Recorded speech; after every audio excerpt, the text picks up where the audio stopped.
Audiolibro Edad de Oportunidad, una guía bíblica para educar a los adolescentes. Capítulo 12. 3 estrategias para educar a los adolescentes.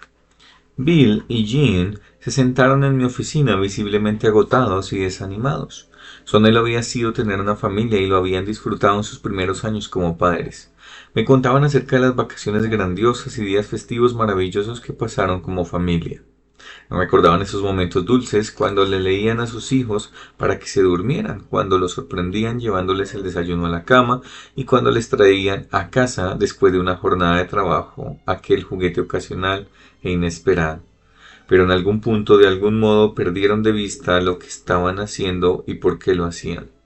Todavía interactuaban con sus hijos, pero todo parecía carecer de continuidad y propósito. Habían leído la mayoría de los libros cristianos sobre educación de los hijos e inclusive habían ido a un seminario de fin de semana. No obstante, notaban que la relación con su adolescente en particular se hacía más y más distante. Sentían que la mayor parte del tiempo lo corregían debido al enojo en vez de por un propósito bíblico. Sentían como si todo el proceso se escapara de sus manos como arena entre los dedos. Jean dijo: mucha gente nos ha dicho qué hacer, pero no sabemos cómo hacerlo. Nos emocionamos de nuevo cuando leemos un libro o escuchamos a un conferencista, pero las cosas simplemente no funcionan como las describen y no resultan de la manera como esperamos. Bill interpuso: creo que lo que ella está diciendo es que necesitamos un sentido de enfoque o propósito. Estamos aquí porque queremos tener el mismo sentido de dirección con nuestros hijos que tuvimos cuando eran menores. Tenemos un adolescente y 2 más que están en camino de serlo. No queremos perderlos ahora. Jean dijo: además, estamos cansados y pensamos que es porque tal parece que complicamos los problemas en vez de resolverlos. Siempre hay un desastre que estamos corrigiendo. Más tarde, ese día me preguntaba cuántas parejas comparten la experiencia de Bill y Jean. Ven con nostalgia sus años dorados como padres, los días cuando tus hijos no podían esperar a que llegaras a casa del trabajo, cuando llevaban un libro por toda la casa suplicándote que se lo leyeras, los días cuando podías satisfacerlos con un poco de lucha libre en el piso. ¿Cuántos padres secretamente desean regresar a esos primeros años? Saben que la relación con su adolescente no es lo que solía ser cuando eran menores, pero en vez de hacer cambios en el presente se dedican a lamentar el pasado perdido. Como padres, todos necesitamos traer 2 cosas a cada etapa de la educación de nuestros hijos: metas bíblicas y estrategias bíblicas para lograr dichas metas. En los últimos capítulos hemos establecido 5 metas fundamentales para educar a los adolescentes. Ahora debemos considerar las estrategias para lograr esas metas. Quiero sugerir que hagas 3 cosas si quieres desarrollar adolescentes piadosos que estén preparados para vivir como sal y luz en un mundo caído. Esas estrategias traerán un sentido de propósito y enfoque en la vida de tu adolescente. En todo esto existe una verdad básica que necesitamos recordar. Lo que observamos en nuestro adolescente se aplica también a nosotros. Todos los conocimientos, principios y estrategias bíblicas se aplican a nuestros adolescentes porque se aplican a la gente en general. Esto expone la verdad central de este libro. Nuestros adolescentes son más semejantes a nosotros que diferentes a nosotros. Enfrentan diferentes presiones, tentaciones y oportunidades, pero las tratan de maneras que son un reflejo nuestro. Y como nosotros, todavía no son productos terminados. Todas las necesidades espirituales que reconocemos en nuestros adolescentes son identificables en nosotros de algún modo. Así que cada una de estas estrategias debe ser aplicada con una disposición humilde de identificarse con las luchas de los adolescentes, un reconocimiento humilde de que Dios todavía está obrando para cambiarnos y una prontitud humilde para ofrecer a nuestros adolescentes la misma gracia que Dios nos ha dado. Estrategia número 1. Tener un objetivo en la educación de nuestros hijos. Muchos padres cometen el error de educar a sus hijos sin un objetivo que guíe los encuentros cotidianos con sus adolescentes. Tratan de advertir, amonestar, enseñar y corregir, pero nada parece estar funcionando. No ven el fruto del cambio en la vida de su adolescente. La frase tener un objetivo en la educación de nuestros hijos implica estar enfocados, tener propósito, estar orientados hacia una meta en nuestros encuentros diarios con nuestros adolescentes.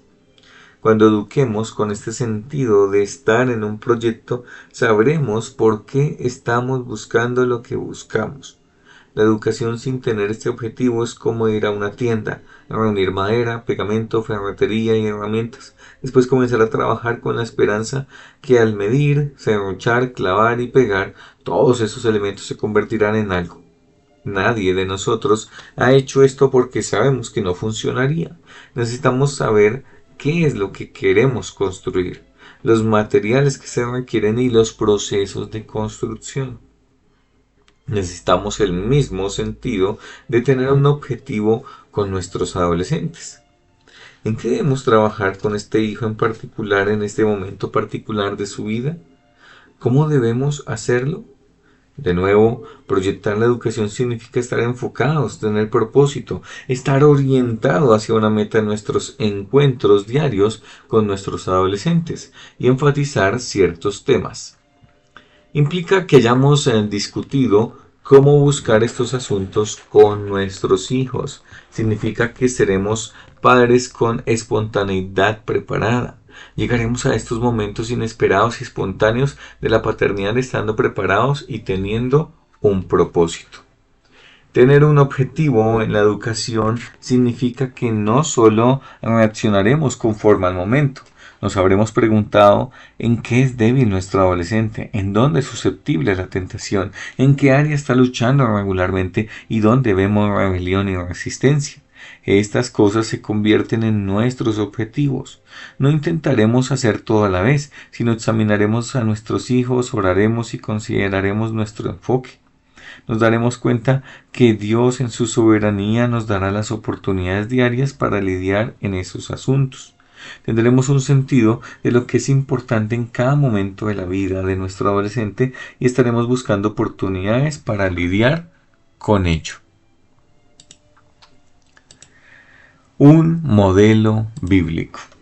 El Salmo 36, versículos 1 al 4, provee un modelo maravilloso para los proyectos de educación de nuestros hijos. Dice así: la transgresión habla al impío dentro de su corazón. No hay temor de Dios delante de sus ojos. Por eso se lisonjea en sus propios ojos hasta que su iniquidad sea aborrecimiento. Las palabras de su boca son maldad y engaño. Ha dejado de ser sensato y de hacer el bien. Sobre su cama piensa iniquidad. Está en un camino que no es bueno y no desprecia el mal. Al describir la transgresión del impío, David nos provee un modelo para entender la lucha de nuestros adolescentes y la obra de Dios que debemos hacer en medio de ellas. David nos señala dos deficiencias en el corazón del impío. Estas deficiencias pecaminosas existen en el corazón de muchos de nuestros adolescentes y también en el nuestro. Primero hace la observación de que no hay temor de Dios delante de sus ojos.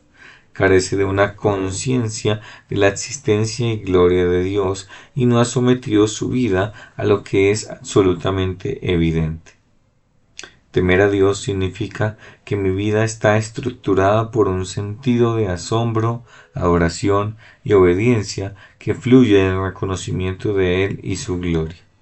Él se vuelve el único punto de referencia más importante de todo lo que deseo, pienso, hago y digo. Dios es mi motivo y Dios es mi meta. El temor de Dios debe ser la fuerza central que organice mi vida. La mayoría de los adolescentes no viven con el temor de Dios delante de sus ojos. Su universo privado tiende a ser dominado por las cosas de las que están convencidos que necesitan o por asuntos de temor al hombre, deseo de ser aceptado por sus coetáneos o temor al rechazo de sus coetáneos, o por asuntos de identidad. Soy feo, tengo una cara de ratón de biblioteca, soy atractivo, las partes de mi cuerpo concuerdan unas con otras. Dios no solo no domina la escena, sino que ni siquiera está en ella. Él no es su razón ni su meta. No importa cuál sea su fe profesada, Dios no existe en el mundo funcional en el que viven a diario. David también señala una segunda deficiencia: se lisonjean sus propios ojos. De nuevo, esto describe a muchos adolescentes. Los adolescentes no tienden a vivir con una perspectiva apropiada acerca de sí mismos. Piensan que saben más de lo que en realidad saben. Piensan que son más maduros de lo que en realidad son. Tienden a creer que son más fuertes y sabios espiritualmente. Están convencidos de que han superado ya su necesidad de la dirección paterna mucho antes de lo que es en realidad. Cuando se ven a sí mismos, no usan el espejo perfecto de la palabra de Dios, sino el espejo carnavalesco de la opinión de sus coetáneos, la evaluación personal y la norma de la cultura. En estos espejos, en realidad te ves a ti mismo, pero lo que te ves está distorsionado de tal manera que tus piernas se ven gordas y cortas o tu cuello parece tener 30 centímetros de longitud. La introspección típica del adolescente está distorsionada de igual manera. No se ve a sí mismo con claridad o precisión. Tiende a tener más alto concepto de sí mismo que el que debe tener. Romanos capítulo 12, versículo 13. Estas dos deficiencias deben permanecer en nuestras metas al estar tratando de educar a nuestros adolescentes. Debemos tratar no solo de corregir el mal del momento, sino avanzar un poco más. Lo que queremos es ver a nuestros hijos crecer en su conciencia de Dios y su misión a Él, y en un conocimiento apropiado de ellos mismos. Debemos ver cada situación, cada discusión, cada problema, cada encuentro, cada intercambio como una oportunidad para trabajar en estas deficiencias fundamentales. Y necesitamos recordar que estas luchas están presentes en nuestras vidas también. Son evidentes en los adolescentes porque son evidentes en las personas en general. El Salmo 36 nos ha dado dirección y propósito, pero todavía necesitamos enfocarnos más con un sentido de proyecto con cada uno de nuestros adolescentes. ¿Cómo nos ayuda este salmo para hacer esto? Considerémoslo juntos. Comencemos con la meta. David nos provee uno de los mejores resúmenes de la meta de Dios para nosotros y nuestros adolescentes. David la declara negativamente, pero de todas maneras es clara. Dice que debido a que el impío carece del temor a Dios y de un concepto adecuado de sí mismo, ha dejado de ser sensato y de hacer el bien. Estas cualidades son la meta suprema de todo lo que hacemos como padres. Lo que queremos es ayudar a nuestros hijos a ser sabios y que hagan el bien. ¿Quién es una persona sabia? Es la persona que teme al Señor, cuya vida está organizada por la existencia de Dios y su voluntad revelada. Traerá a la vida diaria el tipo de sabiduría que solo puede venir de arriba. ¿Quién es la persona que hace el bien? ¿No es acaso la persona que se ha comprometido a hacer todo de una manera que agrade al Señor y que es consciente con los mandamientos y principios de la Escritura? El que hace el bien pone atención a los límites que Dios establece y trata de nunca rebasarlos. La persona sabia trata de traer esa sabiduría a cada circunstancia, cada decisión y cada relación. Siempre se está preguntando: ¿qué decisión, actitud o acción expresará de mejor manera la voluntad de Dios en esta situación particular? En pocas palabras, nuestra meta es la vida piadosa, práctica y funcional. La educación de los hijos siguiendo un proyecto significa tener metas claras en mente, pero también necesitamos ayudar a nuestros adolescentes a vivir con un sentido de la situación. Dios, en su plan soberano, los ha colocado en una situación particular, en un contexto particular de la vida. Este será diferente para cada uno de nuestros adolescentes. El adolescente que va a una escuela pública está en una situación diferente al que va a una escuela cristiana. El adolescente que va a una escuela rural pequeña tiene una situación muy diferente al que va a una escuela urbana enorme. Quizá tu familia no es afluente, pero tu adolescente va a una escuela privada en la que la mayoría de los muchachos vienen de familias muy adineradas. Esta diferencia será una fuente cotidiana de lucha y tentación para tu adolescente. Necesitamos conocer lo que Dios ha puesto en la situación de nuestros adolescentes para que podamos enseñarles a vivir con los ojos abiertos a las presiones, oportunidades, responsabilidades y tentaciones particulares que enfrentan. ¿Con qué relaciones importantes tiene que lidiar? ¿Quiénes son las voces de influencia y qué están diciendo? ¿Qué valores se promueven en su mundo? ¿Dónde están los lugares de la lucha diaria? ¿Quiénes son las figuras de autoridad con quienes se deben relacionar? Necesitamos hacer estas preguntas para obtener una idea apropiada de la situación particular de nuestros adolescentes debido a que la vida piadosa nunca es algo general. La vida piadosa siempre es algo específico. Siempre se vive en los detalles de las situaciones y relaciones. Ser piadoso significa ser sabio y hacer el bien en la situación particular en la que Dios me pone. Nuestros adolescentes no solo necesitan metas enfocadas, también necesitan un entendimiento adecuado de su situación.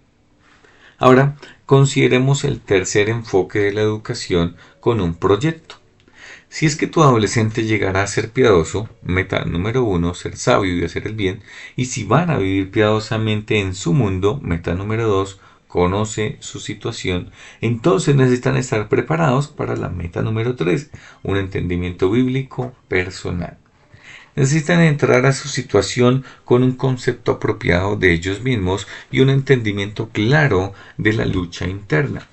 Si nuestros adolescentes carecen de este entendimiento personal, tenderán a tener una falta de dominio propio. El dominio propio es un sistema interno de restricción del corazón. Es la conciencia respondiendo al conocimiento de uno mismo y al conocimiento del bien que Dios nos ha dado. Es el corazón respondiendo al ministerio del Espíritu Santo para hacernos humildes y obedientes.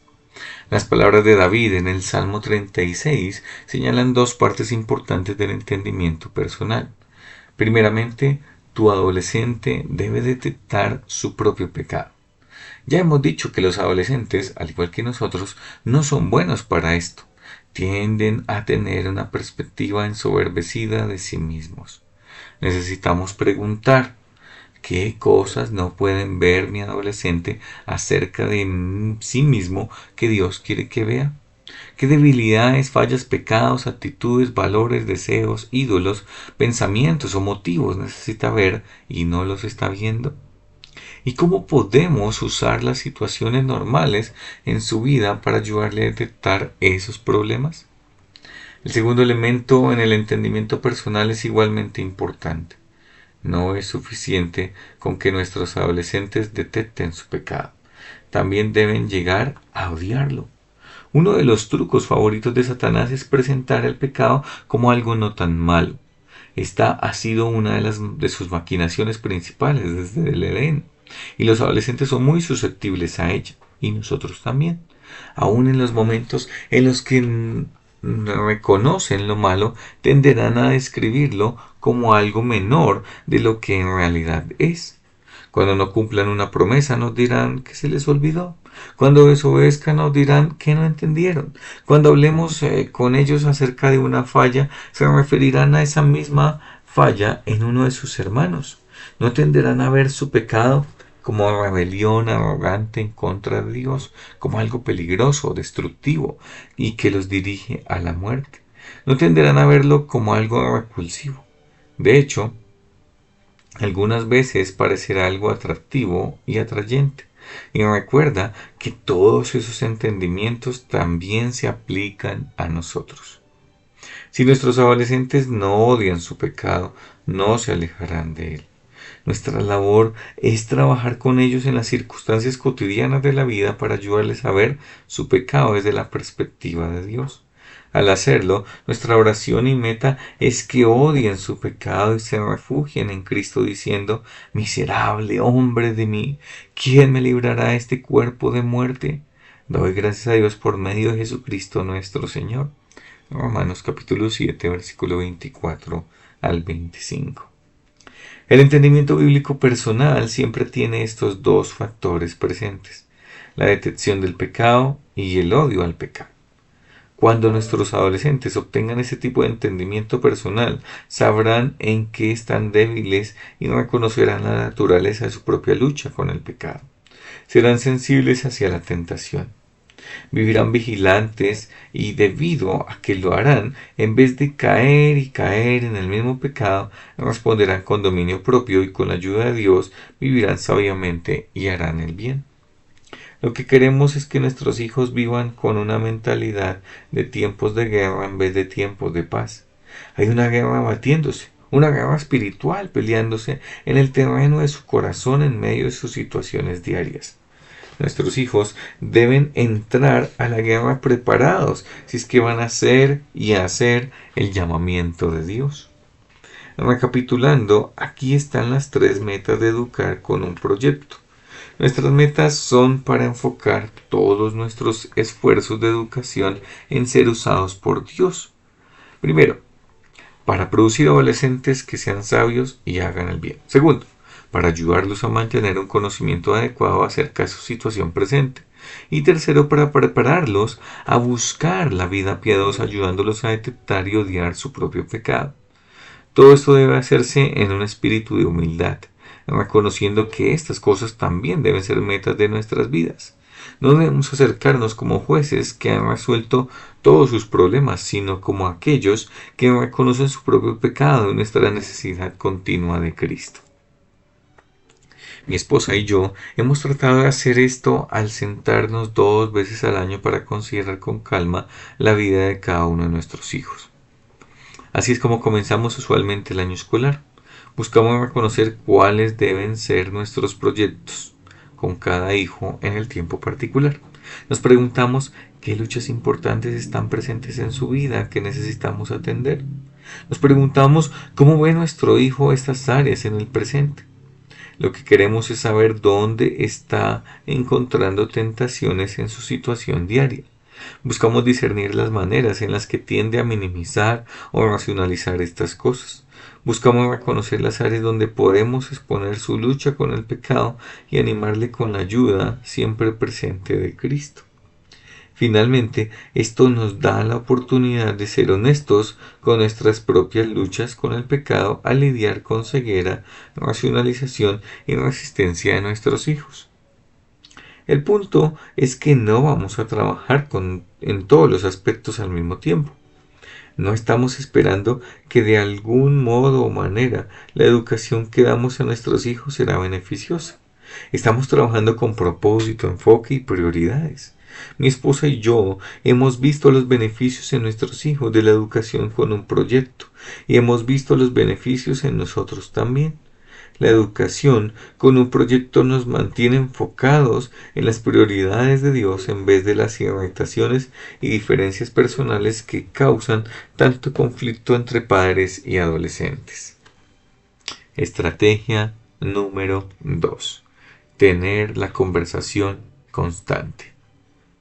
Por años ha sido mi hábito visitar a cada uno de mis 4 hijos cuando llego a la casa en la noche. Recuerdo la noche cuando bajé al cuarto de mi hijo para platicar. Le pregunté cómo estaba y cómo había estado su día. Me dijo, bien, pero no se escuchaba convencido. Le dije, no pareces estar bien. ¿Qué pasa? Me dijo, nada, solo lo de siempre. Le repliqué, debe haber algo en tu mente. ¿Te ves desanimado? Murmuró, es difícil explicarlo. Ya sabes, así la vida es un problema. Le dije, sí puede ser difícil a veces, pero todavía no sé de qué estás hablando. Me preguntó con un poco de impaciencia. ¿Tenemos que hablar de esto ahora mismo? Le dije, mira, tú sabes que te amo. Vengo a tu cuarto todos los días porque me interesas. No estoy tratando de hostigarte. Si no quieres hablar ahora esto, está bien, dijo. A veces parece que las cosas son imposibles. Parece que a veces las cosas nunca salen bien. Parece que nunca tienes el crédito por lo que haces. Si haces algo bueno, nadie lo nota, pero siempre hay alguien para atraparte cuando metes la pata. Ahora lo que deseo es olvidarme de mi escuela y de mi trabajo. Estoy cansado de los altercados. Algunas veces me parece como si tuviera puesta una playera que dice soy un molestoso, por favor, alterca conmigo. Me pregunto si vale la pena. ¿Para qué someterse a tal tortura? Pienso que no puedo seguir haciendo esto. Algo tiene que cambiar. Como padres de adolescentes es importante estar conscientes de que estas conversaciones no ocurren así nomás. Tú haces que ocurran al estar buscando diariamente a tu hijo. Esta búsqueda diaria no tiene que ser negativa, algo a lo que tu adolescente teme antes de que ocurra y apenas tolera una vez iniciada.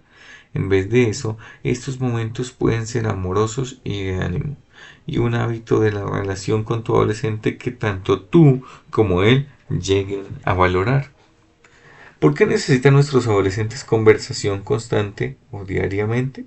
Porque es peligroso dejar pasar días, semanas e inclusive meses entre las conversaciones personales y reveladoras con él.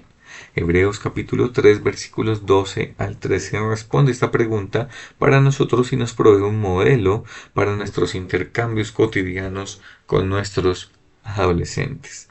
Mirad, hermanos, que no haya en ninguno de vosotros corazón malo de incredulidad para apartarse del Dios vivo. Antes exhortados los unos a los otros cada día, entre tanto que se dice hoy, para que ninguno de vosotros se endurezca por el engaño del pecado. Este pasaje nos da una razón para la conversación constante con nuestros adolescentes. La razón viene en forma de advertencia en contra de alejarse de Dios. Notemos que el alejamiento se refiere a un alejamiento del corazón. El corazón se aparta antes que los ojos, la boca, los oídos, las manos y los pies. Hay muchos adolescentes que viven en hogares cristianos, que asisten a los cultos de adoración, participan de los devocionales familiares y son activos en su grupo juvenil de la iglesia, pero su corazón ya se ha apartado del Dios vivo hace mucho tiempo.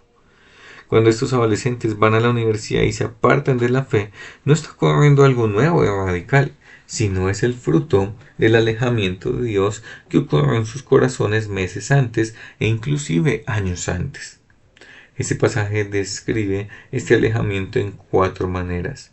Cada aspecto nos ayuda a entender la naturaleza de la advertencia. Primero, se nos advierte en contra de un corazón malo, un corazón que ya no desea agradar al Señor y ya no quiere someterse a la Escritura. Seguidamente el pasaje nos advierte en contra de un corazón incrédulo. Eso se refiere a la pérdida de la fe, seguridad, aprecio y confianza en Dios y su palabra. En tercer lugar, el pasaje habla de la caída como un apartarse del Dios vivo. Caer no solo es quebrantar la ley moral, es el abandono personal de la comunión y compañerismo con Dios mismo. Finalmente, la caída es caracterizada como un corazón endurecido. Esto tiene que ver con la cauterización de la conciencia, haciéndola insensible al ministerio de convicción del Espíritu Santo. Al corazón ya no le molestan las cosas que en otro tiempo le causaban tanta preocupación y culpa. Como padres, lo que queremos es hacer todo lo posible para proteger a nuestros adolescentes de caer. Queremos protegerlos de la rebelión, incredulidad, el rechazo de Dios y el endurecimiento de sus corazones. Para hacer esto, el escritor de Hebreos nos dice que necesitamos conversación constante, es decir, necesitamos animarlos diariamente. Nuestros adolescentes, como todos nosotros, necesitan contacto y ayuda a diario. Necesitan ánimo y exhortación a diario. Necesitan súplicas a diario. Necesitan conversación constante. Notemos que el pasaje nos dice por qué necesitan este ministerio a diario. Es debido al engaño del pecado. El pecado es engañoso. Y adivina quién engaña primero. Tu adolescente con facilidad verá el pecado de otros a su alrededor, pero a menudo estará sorprendido cuando le señalen lo suyo. Con lo que estamos tratando es con la ceguera espiritual. Es un problema universal, en tanto queden residuos de pecado en el interior, habrá cierto grado de ceguera espiritual en todos nosotros. Cuando pienses en las necesidades de tu adolescente, pon el asunto de la ceguera espiritual en primer lugar. Con toda seguridad es uno de los resultados más importantes de la caída. Recuerda, la gente ciega físicamente sabe que está ciega y estructura su vida correspondientemente. Pero la gente ciega espiritualmente no sabe que está ciega. Piensan que ven y que ven bien. Ciertamente, eso explica por qué nuestro adolescente a menudo se siente lastimado y acusado falsamente, y se pone a la defensiva cuando le señalamos áreas en las que ha fallado. Es muy importante entender la dinámica espiritual que está operando aquí. Se nos urge a tener contacto diario, no porque hayamos descubierto a la persona en pecado y debamos confrontarla. Este pasaje no tiene el enfoque de la confrontación y restauración, sino el de la prevención. Se nos urge a tener contacto diario porque mientras haya pecado interno en tu adolescente, habrá cierto grado de ceguera espiritual.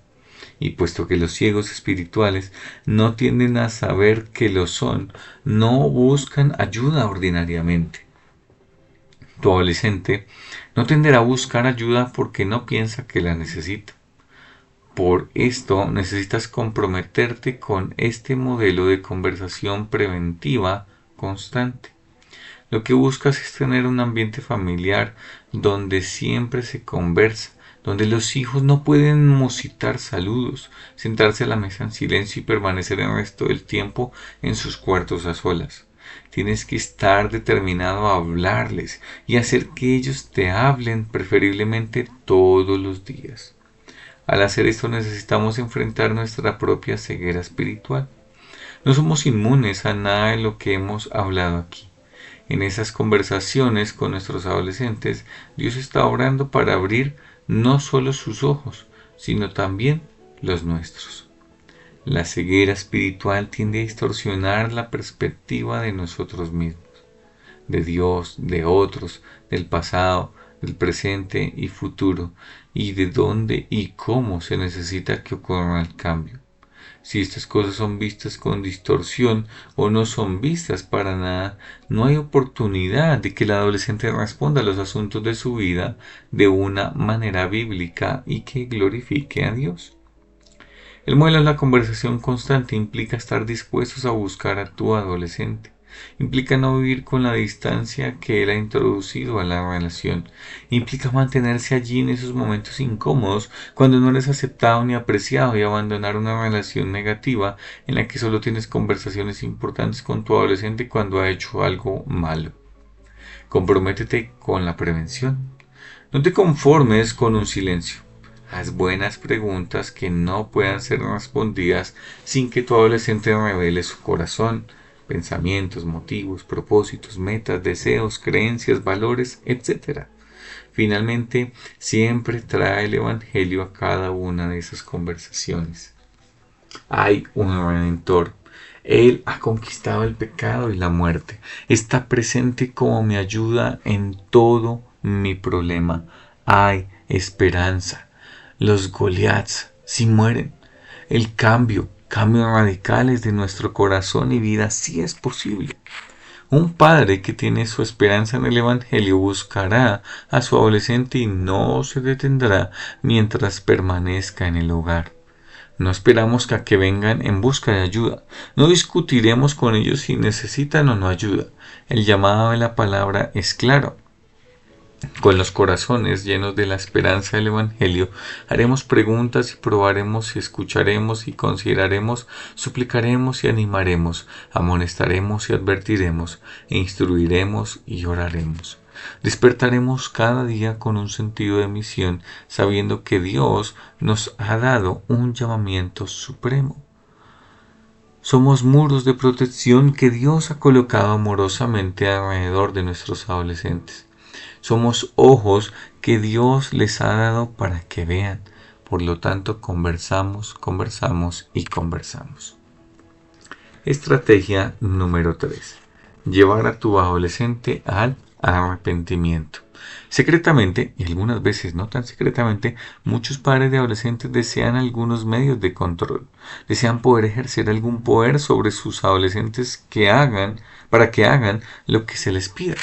La pérdida del poder es lo que muchos padres lamentan cuando sus hijos entran en la adolescencia. Así que por medio de palabras ásperas, castigos dramáticos, vergüenza y culpa, tratan de controlar los pensamientos y el comportamiento de su hijo o hija. Lo que ocurre en realidad es que se encuentran en una guerra progresiva de poder y control con sus adolescentes. Mientras más los persiguen, más se esconden. Mientras más los golpean con palabras, más responden correspondientemente. Mientras más los castigan, más se esfuerzan por ir más allá de los límites establecidos.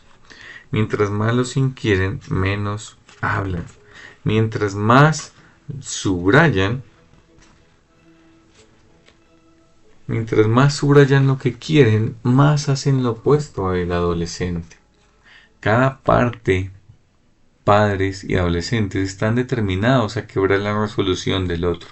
Se convierte en una manera tensa, negativa, debilitante y destructiva de vivir, en la que el enojo crece y el único cambio que ocurre es para empeorar. Con toda seguridad, este no es el plan de Dios para preparar a nuestros adolescentes para una vida productiva y que le glorifique.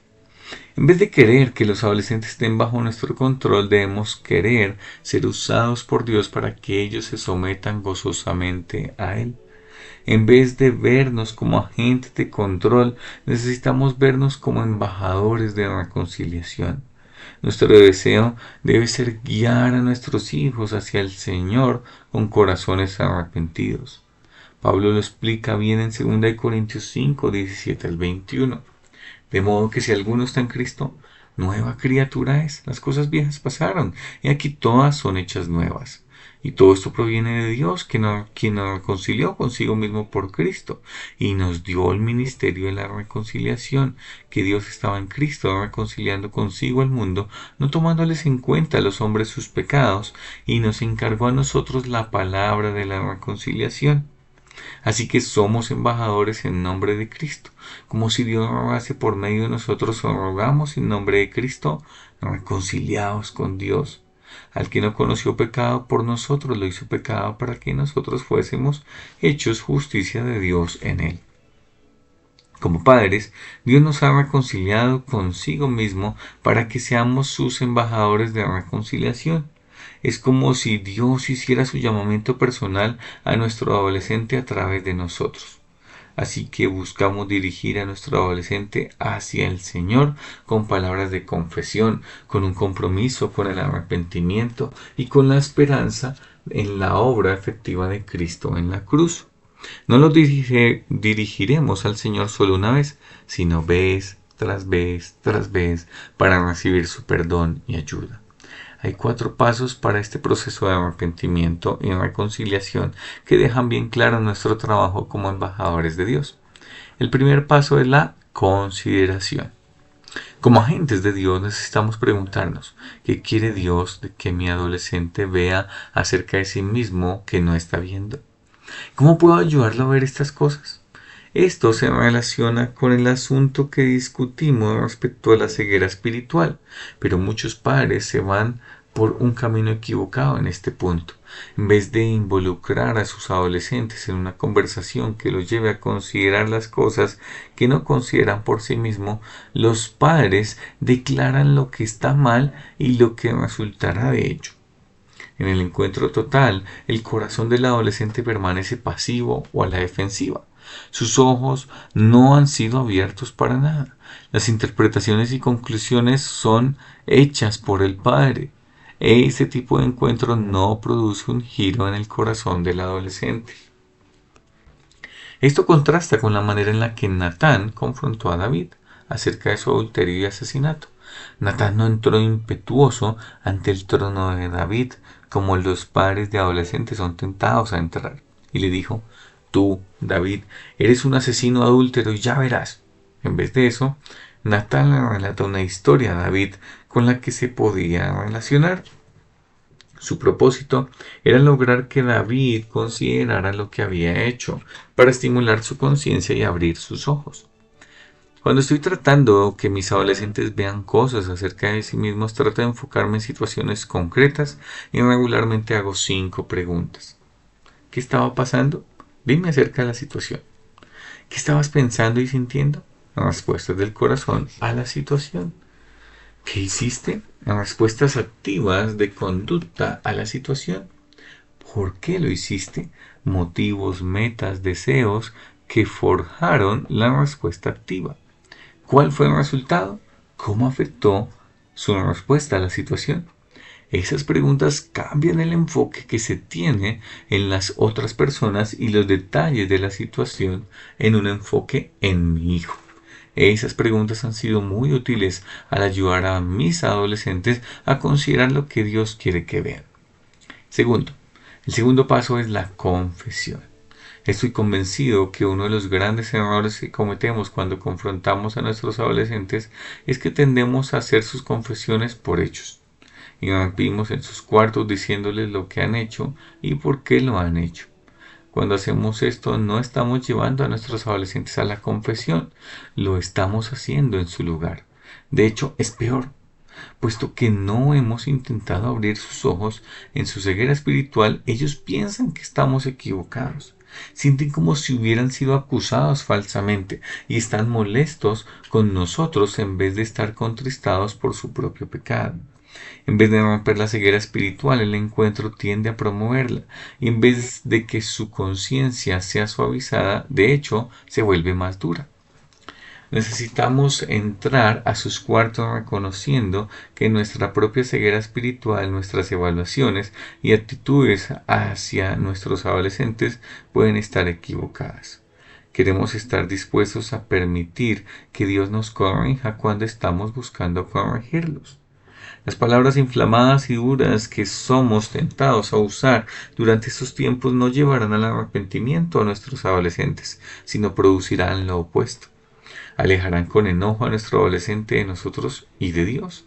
Recuerda, Dios está buscando hacer su llamamiento a nuestros adolescentes a través de nosotros. ¿Estamos actuando de una manera que avanza su obra o que se interpone en su camino? Nuestra meta debe ser llevar a nuestros adolescentes a decir declaraciones de confesión. El tercer paso al dirigir a nuestro adolescente al arrepentimiento es el compromiso. Este paso no debe ser omitido ni dado por sentado. Involucra la promesa del adolescente de vivir, actuar y responder de una manera nueva. Este compromiso debe ser con Dios y con la gente apropiada. Debe involucrar un giro del corazón como también de la conducta. Este es el corazón de arrepentimiento. Una determinación de girar e ir en la dirección opuesta. Necesitamos discutir qué apariencia tendría un nuevo compromiso en la relación y situación particular que el adolescente enfrentará cada día. También necesitamos ayudarlo a anticipar cuándo será tentado a abandonar su compromiso y a regresar a Egipto. Cuarto, el paso final del proceso del arrepentimiento es el cambio. El verdadero arrepentimiento siempre resultará en los cambios concretos en la vida del adolescente.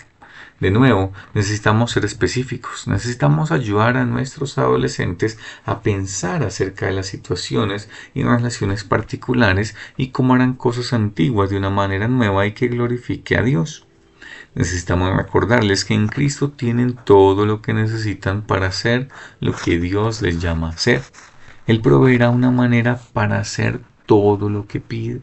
Nuestra labor como padres no es establecer nuestro control, sino llevar a nuestros hijos e hijas a una sumisión sincera al control del Señor. Así que nos esforzamos diariamente para involucrarlos en la consideración, confesión, compromiso y cambio. Dios ha escogido usarnos para hacer su llamamiento a nuestros adolescentes. Como padres nos sometemos a su señorío al servir con un espíritu de embajadores en las cocinas, cuartos familiares, dormitorio y pasillos de la vida. En este capítulo hemos considerado 3 estrategias fundamentales para educar a los adolescentes. Tener un proyecto de educación, enfocarse en lo que necesitamos para trabajar en el momento, conversación constante, contacto y ánimo a diario debido a la ceguera espiritual, y llevar al arrepentimiento a tu hijo, produciendo consideración, confesión, compromiso y cambio. Ninguna de esas estrategias puede estar sola, cada una complementa a las demás. Juntas dan un enfoque y dirección a las interacciones diarias con tu adolescente. Te dan un sentido cotidiano de que sabes qué es lo que estás haciendo, por qué lo estás haciendo y cómo necesita ser hecho. Estas estrategias también serán usadas por Dios para restringir tus propios pecados al tratar con tu hijo o hija. Expondrán en tu corazón las áreas en las que el enojo, la impaciencia y la frustración estorban la obra que Dios te ha llamado a realizar. Recuerda, el Dios que nos ha llamado nos está educando. Está con nosotros en cada situación y relación. Nuestro Padre nos guiará, dirigirá, protegerá, perdonará, liberará y amará. Nunca nos dejará solos. Cuando estemos trabajados y cansados, Él nos hará descansar. Su fortaleza obrando en nosotros logrará más que todo lo que pudiéramos pedir o imaginar.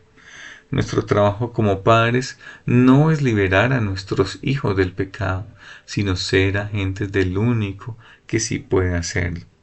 ¿No es maravilloso que al educar a los hijos que ha puesto bajo nuestro cuidado, nosotros podemos descansar bajo el suyo? Fin del capítulo 12. Muchas gracias por atender.